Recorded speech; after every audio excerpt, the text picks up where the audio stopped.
नमस्कार, आप देख रहे हैं पब्लिक लाइव न्यूज और आपके साथ हूं राजेश विश्वकर्मा। एक बड़ी खबर की शुरुआत करते हुए आपको बता दें कि सूरत शहर के दिंडोली पुलिस थाने की हद में एक पिता ही अपने बेटे का अपहरण करवा दिया।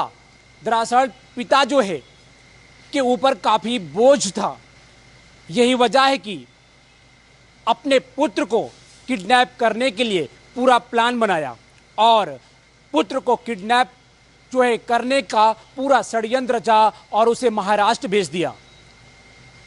दरअसल जिस दिन भगवान जगन्नाथ जी की यात्रा निकल रही थी उसी दौरान जो है पिता अपने पुत्र का अपहरण करवा देता है और उसके बाद जो है एक शिकायत जो है पुलिस स्टेशन में दर्ज करवाने के बाद जो है पूरा मामला जब पुलिस के संज्ञान में आता है तो फौरन जो है क्राइम ब्रांच की टीम और दिंडोली की जो टीम थी वो जांच में जुट गई।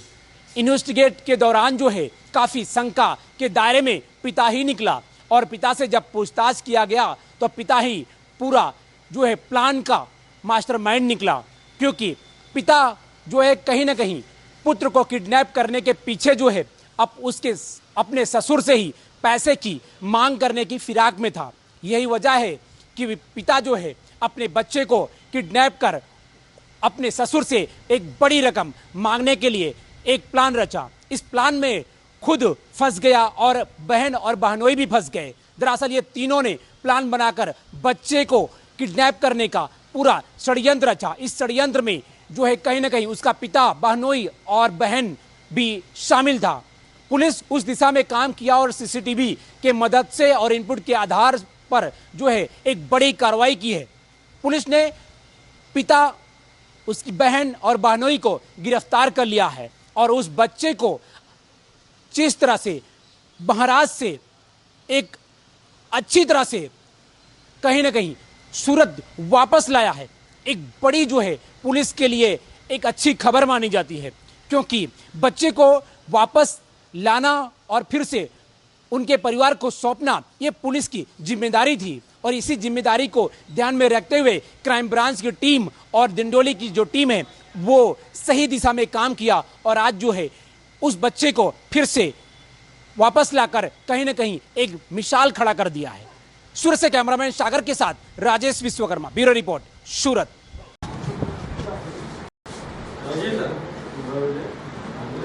6 जुलाई 2024 को जिज्ञानगर डिंडोली विस्तार से एक 6 साल के बालक का किडनैपिंग हुआ था, जिसकी इसके फादर ताराचंद उत्तम पाटिल ने नेक्स्ट दिन 7 तारीख को सुबह 10:30 बजे पुलिस स्टेशन में जाके इन्फॉर्म किया मेरे बच्चे को किडनैप किया गया। अगले दिन 7 बजे से 9 बजे से मेरा बच्चा मिल नहीं रहा। इस बात पे रथ यात्रा में पूरी पुलिस बंदोबस्त में थी। फिर भी डिंडोली पुलिस और सूरत क्राइम की अलग अलग टीमें बनाएगी और सबने साथ में CCTV footage, technical surveillance, human intelligence इस बात पे पता करते हुए इस बालक को किडनैपिंग में उसके फादर, उसकी बुआ और उसका फ्रेंड एक करण है, इन 3 लोगों का इन्वॉल्वमेंट मिला गया। और आज अर्ली मॉर्निंग 3 बजे चालू ट्रेन में नंदुरबार के पास से इस बच्चे को आइडेंटिफाई करके बचाया गया और उसके एक साथ करण करके एक्यूज को पकड़ा गया हुआ। बच्चा जब गुम हुआ तब पुलिस को किस दिशा में जांच करनी पड़ी और पुलिस को कहां से कैसे पता लगा?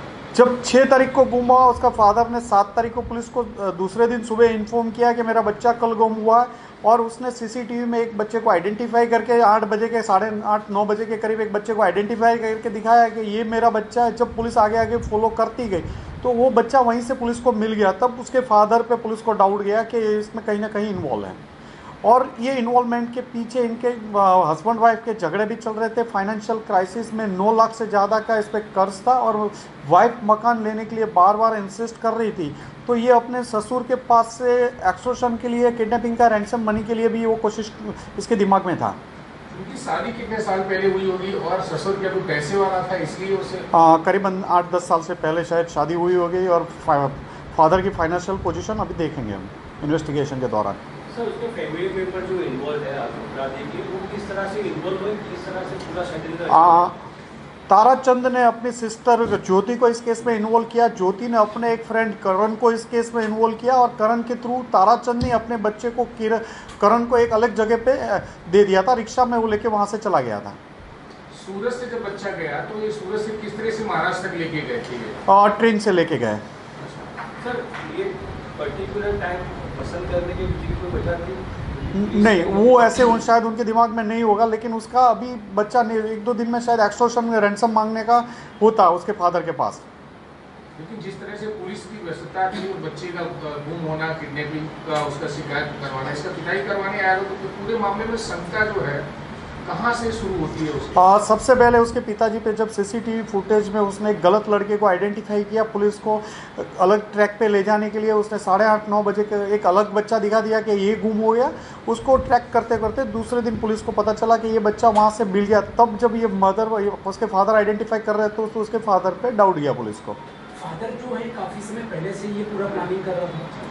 अभी उसकी पूछताछ चालू है इन्वेस्टिगेशन के दौरान। बच्चे को महाराष्ट्र से किस तरह से पुलिस ने ट्रैक किया और वहाँ से नंबर करण का पुलिस को मिल चुका था, और जो लोकेशन के हिसाब से देख रहे थे तो एक ट्रेन आइडेंटिफाई हुई तो पुलिस की टीम एक अगले स्टेशन से उसमें बैठ गई, डिंडोली और सूरत क्राइम की टीम, और सारे एक के बाद एक कंपार्टमेंट चेक कर रहे थे। उसमें बच्चे के कपड़े जो जिस दिन किडनैप हुआ था उसी कपड़े में था, तो पुलिस ने आइडेंटिफाई कर दिया और नंदुरबार के पास से इनको आइडेंटिफाई करके पकड़ा गया।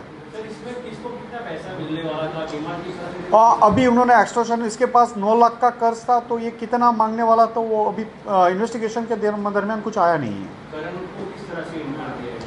करण उसकी सिस्टर का फ्रेंड है, तो उसको इसमें इन्वॉल्व किया गया था। अभी पैसे की बात नहीं है।